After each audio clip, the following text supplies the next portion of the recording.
What happens with 21 days of nothing consuming nothing except for water? It was my longest fast ever, and it changed my life, right? So let me back up. I have been fasting and cleansing for literally decades now. Every year I do at least 3 days of water fast on solstice and equinox.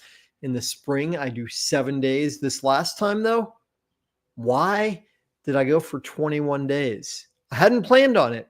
I'll tell you some things about it, why I did it, what I got out of it, what will help you if you want to explore in this realm, and why. I won't say you gotta, because you ain't gotta do nothing. However, why it's so incredibly beneficial. Right? I'll even tell you some of the flack I caught from people about it. So here's the deal. Part of why I've been fasting for so long, so many years, and up till this, the longest I did was 13, 14 days. I did that a couple times, really profound.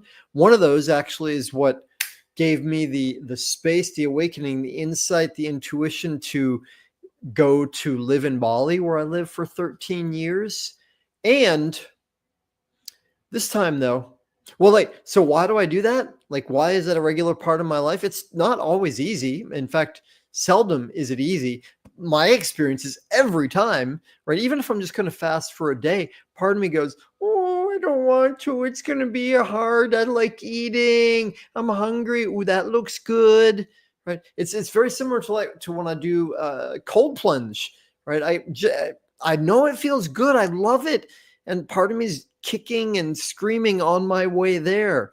And then I get in, I'm like, oh, thank goodness I did this. So why do I do it? Fasting every time, every time, every time, every time. Clarity, openness of heart, insight. My mind works better. Right? And usually, first few days, 2-3 days, kind of challenging because I have that thing of just I want to eat. I like food. I'm in the habit of it. It's emotional more than anything. And then sometimes, there's detox symptoms that come up. Right? To be alive means we're getting detox. We're getting toxins all the time. To be alive in the world, right? The air. There's so much that's just in our air, let alone the water, the food, the stuff we put on our skin, right? The toxic emotions that some of us can get into, thought forms, right? Stress. So that's all there. And when we fast, it melts away, especially when we get beyond 3 days. Typically what happens for me is I get beyond 3 days and then I'm like, I don't feel hungry anymore. I don't crave food, and I just start to feel better and better and lighter, and I sleep better. Right? I have more energy. I need less sleep. I take that time. So much time goes into food, right? Like to thinking about the food, buying the food, putting the food away, making the food, cleaning up after the food, eating the food, and then start the cycle over again. It's a wonder that I accomplish anything in a day, right? Because I typically eat at least twice a day, sometimes 3 times. So I use a lot of that time for creativity, for reading. I love reading. I love learning. And as my mind works better, I can read more effectively, right? I read more. So this time, though, I was just going to go 3 days. It was the holiday time, right? Like holiday time, parties and feasts and friends and yummy treats, and something was going on for me spiritually, emotionally, right? Every time I've fasted before, yes, spiritual, mental, physical, emotional benefits. This time, though, I had a quote problem, a mission, a quest. I won't go into detail. I've spoken about it in other places recently. Suffice it to say, I'd messed some things up unconsciously, didn't mean to. I'd created a negative impact. And one of the beautiful things about that is I take my mess ups. I take criticism from out there. I take criticism from in here. I take quote, failures, mess ups, and I use them, right? One of my daily declarations is I am inspirational leadership and authorship, alchemizing criticism into brilliance. So, having felt the pain of some of what I unintentionally created, I was like, wow, okay, what's the opportunity? What's to learn here?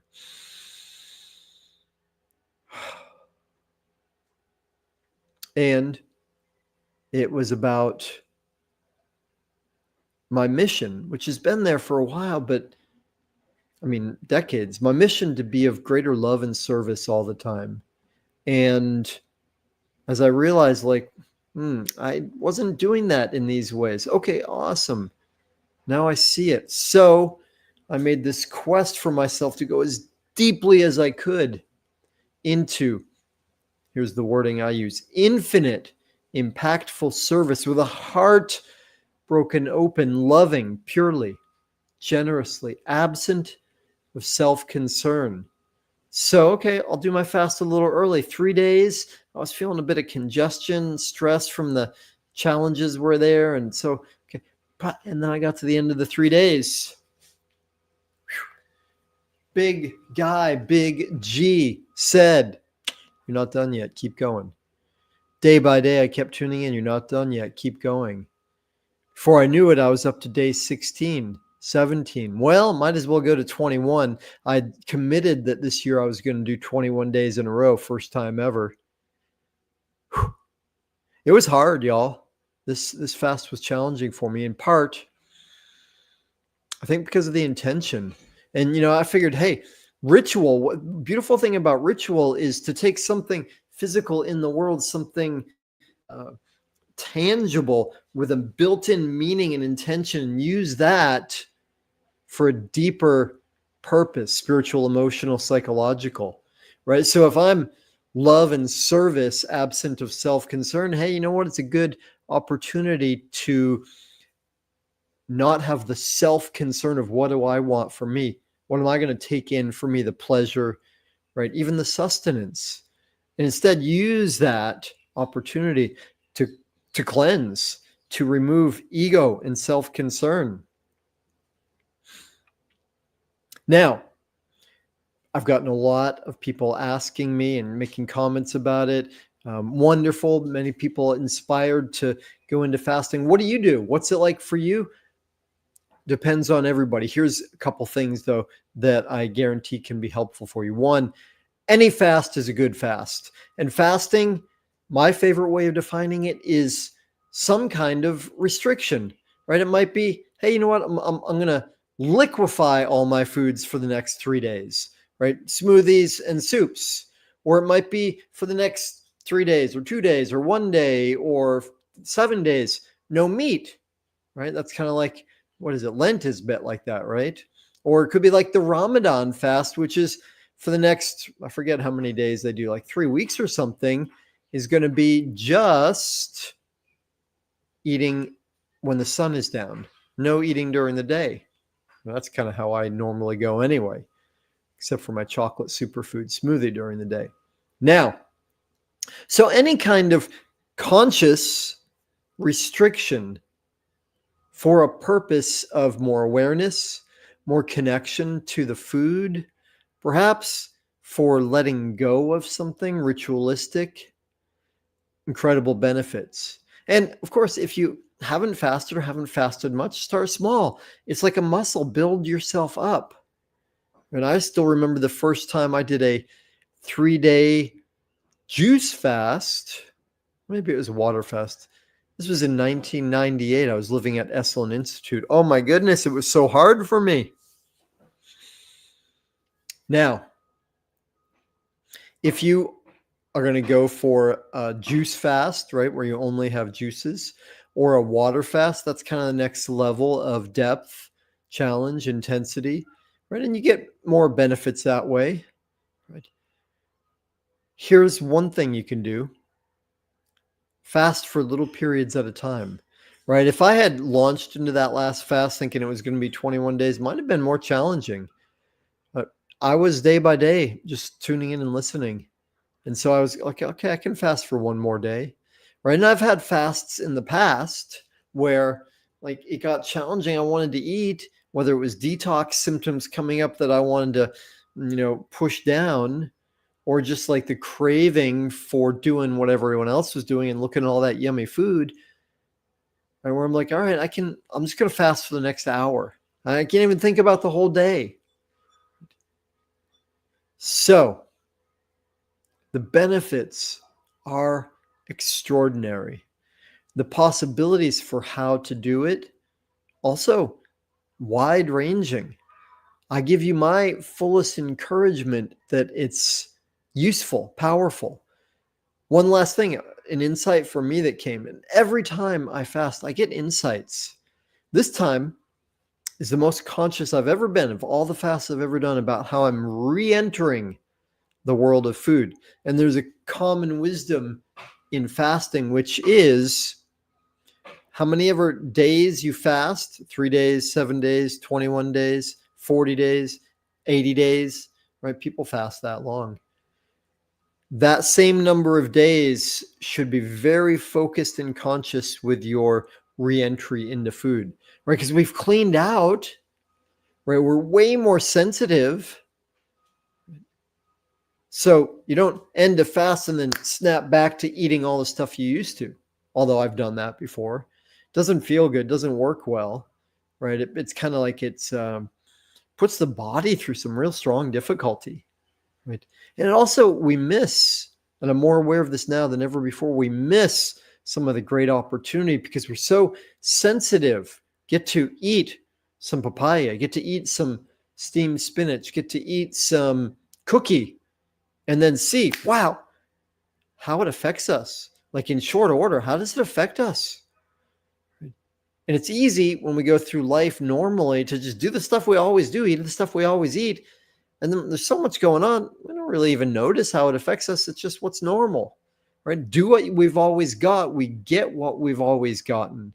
So this time, slowly re-entering. It's been challenging, y'all, for me, right? Because I love food. I got a history of distorted eating as a kid. I was fat. I had all this like, I didn't like my body. And so I've had this journey of learning to love myself, to love my body, to take care of it like a temple, to treat it as the body of a god, and seeing some of the old patterns come back up, like getting back into eating. Ooh, now I want to eat everything. Ooh, okay, slow down, man.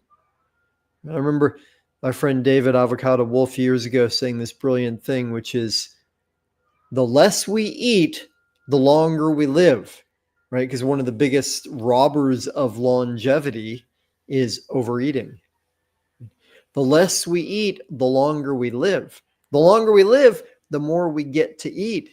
And so for me, this conscious reentry into food, which I've gone overboard, right? Learn like, oh, that didn't work so well, right? And make sure what I eat finishes earlier in the day, right? Or quantity, let me slow that down. Oh, I introduced too many things too fast. So I'm learning with great forgiveness. Right? I'm learning. One of the pieces I saw in this time is I've been avoiding fruits. I live on Maui, some of the best fruit in the world. Why was I avoiding fruit? Old thought pattern of, oh, too much fruit sugar make me fat, right?